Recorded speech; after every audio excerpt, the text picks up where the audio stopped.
Hello, everyone. Today we are going to be discussing the time period from slavery to Jim Crow. As you can see, it's actually quite a long period. It goes from 1619 to 1954.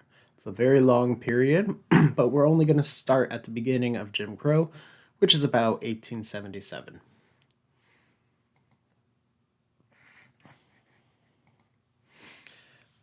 The transatlantic slave trade. 1619 is the year the first slaves were brought to the Americas.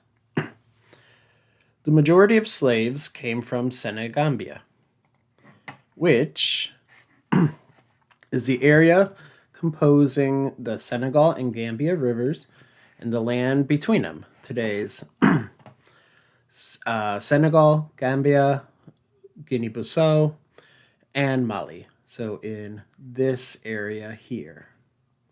And also West Central Africa, which is now Angola, Congo, and the Democratic Republic of Congo, and Gabon.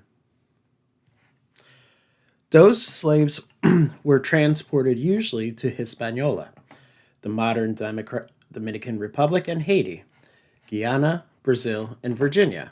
So you can see we got Virginia up here, Hispaniola and the Caribbean over here. We got several locations, but first we have Guyana up here, and we have 2 locations in Brazil, and then finally at the bottom is the Spanish colonies. England, France, Spain, Denmark, the Netherlands, and Portugal all participated in the slave trade, with Portugal being the only European power that participated in the raids in Africa. The journey. Slaves were transported from West Africa to the Americas on tightly packed ships. These trips would take 2 months or longer. You can see how tightly packed the ship was because here is a picture from the time describing how slaves were transported. You could see you got 1, 2, 3, 4, 5, 6, 7, 8, 9, 10, 11, 12 slaves on this cross section. And then here on this lateral cross section, you could see just how many were packed in. And remember, they were like this for about 2 months. First-hand accounts describe the terrible conditions for those captive aboard slave vessels on the infamous Middle Passage across the Atlantic. Meant dysentery, fever, smallpox, eye diseases were common, compounded by overcrowding and poor ventilation below deck. So there was not much air getting in. So it's like being in a room with no open windows, lots of people. The air gets kind of gross. The slaves who died or were considered bad were thrown off the ship into the ocean.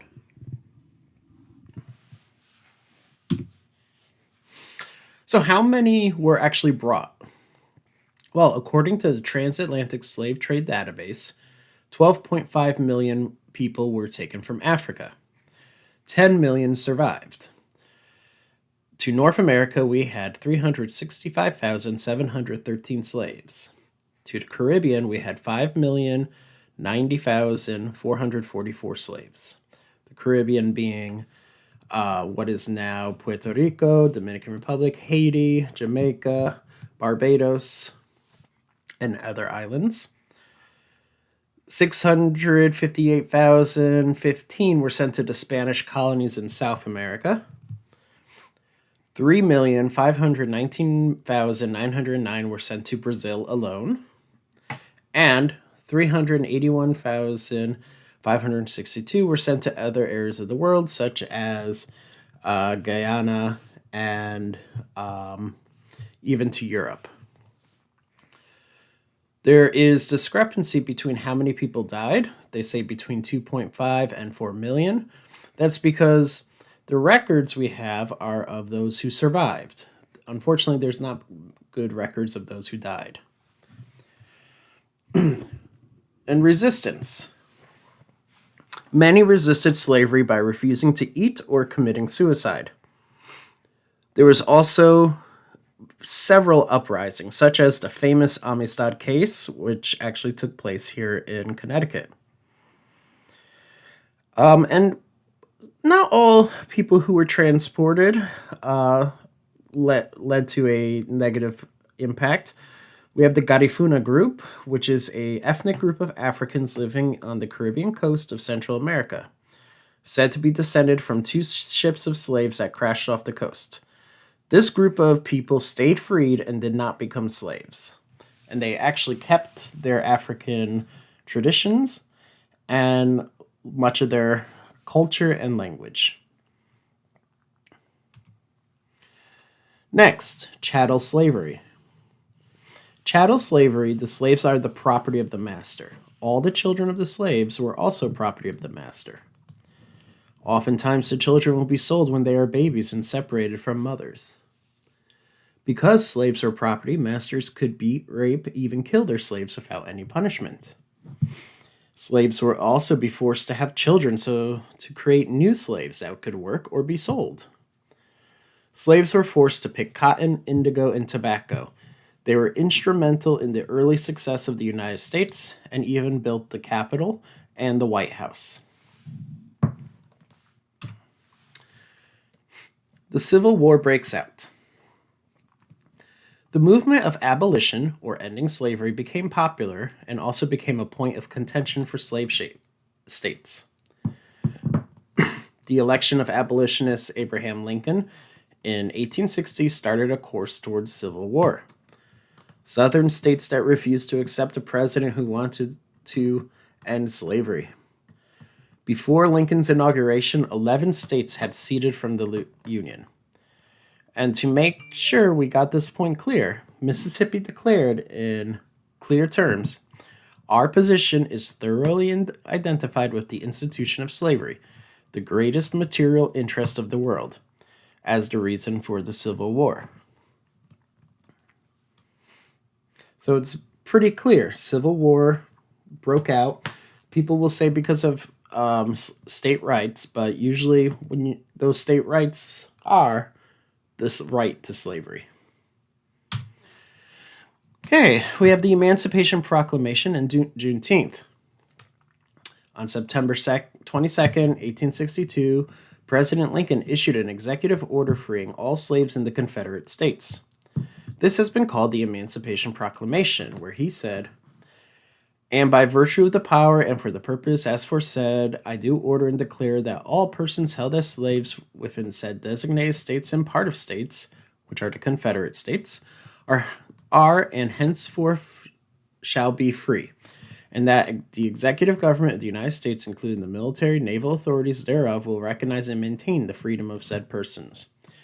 And I hereby enjoin upon the people so declared to be free to abstain from all violence unless necessary in self-defense, and I recommend to them that in all cases, when allowed, they labor faithfully for reasonable wages." The last place in the Confederacy to learn about the Emancipation Proclamation and the freeing of the slaves was Galveston, Texas, on June 19th, 1865. This day is celebrated by Juneteenth by African American since and has become a national holiday in the recent years.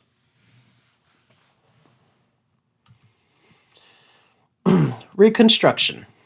So, to start Reconstruction, we have 3 new amendments to the Constitution that were passed that ended slavery, made former slave citizens, and gave them the right to vote. Some newly freed black slaves won elected offices. In Tulsa, Oklahoma, in the Greenwood neighborhood, freed slaves have created a widely successful business community that would be known later as Black Wall Street.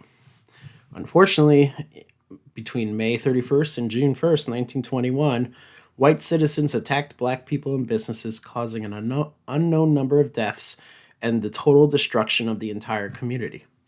This is considered the worst act of racial violence in U.S. history.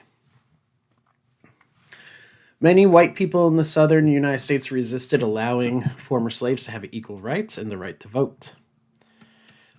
And the Ku Klux Klan was formed to force black people out of political and economic power. So, Southerners' response to Reconstruction. In 1874, the Democratic Party won control of the House of Representatives for the first time since the Civil War. In 1875, Democrats waged a campaign of violence to take control of Mississippi. Grant refused to send federal troops, marking the end of federal support for the Reconstruction-era state governments in the South. In 1876, the Compromise of 1876 marked the official end of Reconstruction as a distinct period. But the struggle to deal with the revolution ushered in by slavery's eradication would continue in the South and elsewhere long after that date. And finally, we see Jim Crow. So laws were enacted all over the South to codify segregation. Plessy versus Ferguson was a landmark 1896 U.S. Supreme Court decision that upheld the constitutionality of racial segregation under the separate but equal doctrine. The case stemmed from an 1892 incident in which African-American train passenger Homer Plessy refused to sit in a car for black people. So, it's also important to remember that the Jim Crow era only ended about 50 years ago. So this is the end of the introduction to the African American History unit. I'll see you in the next video.